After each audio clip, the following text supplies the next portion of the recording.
Islampur sub division Chopra block Ambari বাড়ির যে ঘটনা, যে নির্মম ভাবে আদিবাসীদের ঘরবাড়ি জ্বালিয়ে দেওয়া হয়েছিল,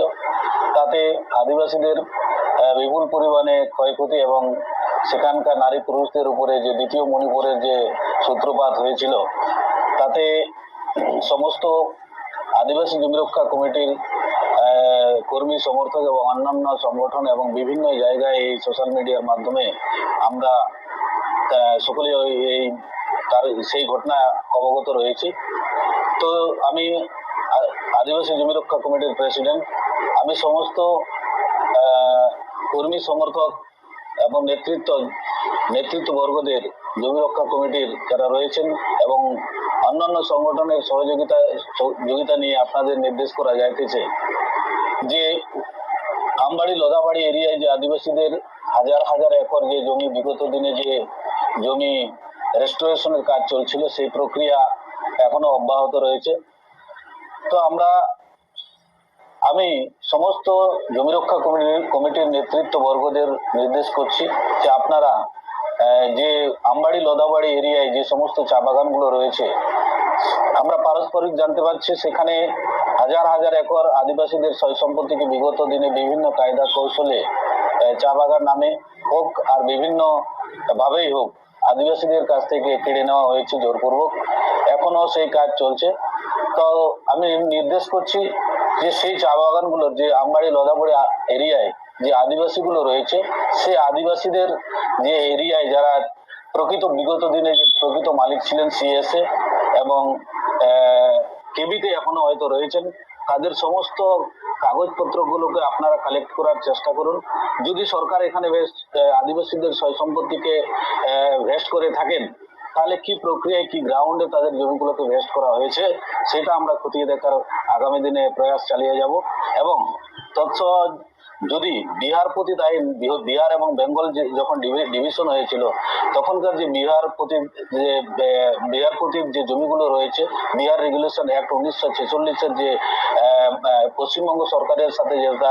যেটা রেভিনিউ কালেক্টরের সাথে হেডিং এর একটা সম্পূর্ণ গ্রাউন্ড রয়েছে। তো আমরা আগামী দিনে সম্পূর্ণ খতিয়ে দেখব সরকার সেখানকার যারা অ্যাডমিনিস্ট্রেটিভ এবং প্রশাসন রয়েছেন, ল্যান্ড ডিপার্টমেন্ট যে ল্যান্ড রিফর্মার্স যারা রয়েছেন ওখানে অফিসে, তাদের কতখানি ভূমিকা বিগত দিনে ছিল, কি ছিল, এটা লিগেলি ছিল না ইলিগেলি ছিল, সম্পূর্ণভাবে আমরা খতিয়ে দেখবো আগামী দিনে। এবং সমস্ত জমি যদি সরকারিভাবে লড়াই, আমাদের এখানে কোনো রকম জাতি বা সম্প্রদায়িক কোনো লড়াই হবে না, এখানে আমরা সম্পূর্ণ লড়াই লড়বো আমরা সরকার ভার্সেস এবং আদিবাসীরা। কারণ আমাদের যদি লিগালি সংবিধান এবং কানুন মাফিক আইনের দ্বারা আমাদের জমিকে হস্তান্তর করা হয়ে থাকে, তাহলে গ্রাউন্ডগুলো কি কি গ্রাউন্ডে আদিবাসী জমিগুলোকে ভেস্ট করা হয়েছে এবং কি গ্রাউন্ডে হয়েছে এবং ভেস্ট করার অধিকার যদি সরকারের থাকে, তাহলে সেটাও খতিয়ে দেখা হবে। আগামী দিনে আমরা ইমিডিয়েটলি ইসলামপুর এরিয়ায় হোক, চপড়া এরিয়ায় হোক, যে কোনো স্থানে সমস্ত জাতি বর্ণ ধর্ম নির্বিশেষে সমস্ত নেতৃত্বদেরকে নিয়ে, আমরা সামাজিক সংগঠনদেরকে নিয়ে ওপিনিয়ন নিয়ে আমরা আগামী দিনে বসবো। এবং এসসি এসটি ওবিসি মাইনরিটি সমাজের যে প্রকৃত যারা সমাজের কাজ করে চলেছেন নিরন্তরভাবে, তাদের যারা সুপ্রিম কোর্ট হাইকোর্টের যারা রিটায়ার্ড জাজ পার্সন এবং উকিল রয়েছেন, তাদের সাথে সলা পরামর্শ করে আগামী দিনের যে কর্মসূচিগুলো রয়েছে, আমরা আগামী দিনের কর্মসূচিগুলো নির্ধারণ করব এবং রণনীতি তৈরি করব। সকলকে এই আগামী দিনের যে কর্মসূচির জন্য সকলে যারা এটার মধ্যে আমাদেরকে সাথ সহযোগ করবেন, আমরা আশা এবং বিশ্বাস রেখে এখানে কোনো রকম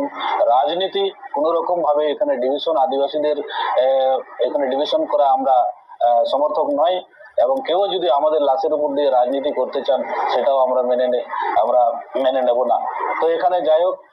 সকলেই যারা আছেন বিভিন্ন ভাবে এমএলএ এবং বিভিন্ন বিধায়করা বিভিন্ন ভাবে সহযোগিতা করছেন, আদিবাসীদের আশ্বাস দিয়েছেন পাশে থাকবেন। আর বিগত দিন থেকেও আমাদের সাথে অনেকেই ছিলেন বা 75 বছর ধরে সকলেই আছেন থাকার সত্ত্বেও আদিবাসীদের পরিস্থিতি আপনারা যে বর্তমান পরিস্থিতিতে দেখলে মারাত্মক ভাবে এবং ভয়াবহ ভাবে আমার আদিবাসীদের বর্তমান পরিস্থিতি রয়েছে। তো সেদিকে লক্ষ্য রেখে সকল আদিবাসীদেরকে নিজের বিচারধারা এবং সমস্ত বিচার বিবেক থেকে মন্থন করার পরে আমরা সকলকে আহ্বান করব, আপনারা আসুন, সেই মানুষগুলোর পাশে থাকুন, সঠিক কাজ করুন, ন্যায় বিচারের জন্য সকলেই সহযোগিতা করবেন এই আশা এবং বিশ্বাস থেকে সকলকে ধন্যবাদ। আপনারা আগামী দিনের জন্য ফুল জোহার।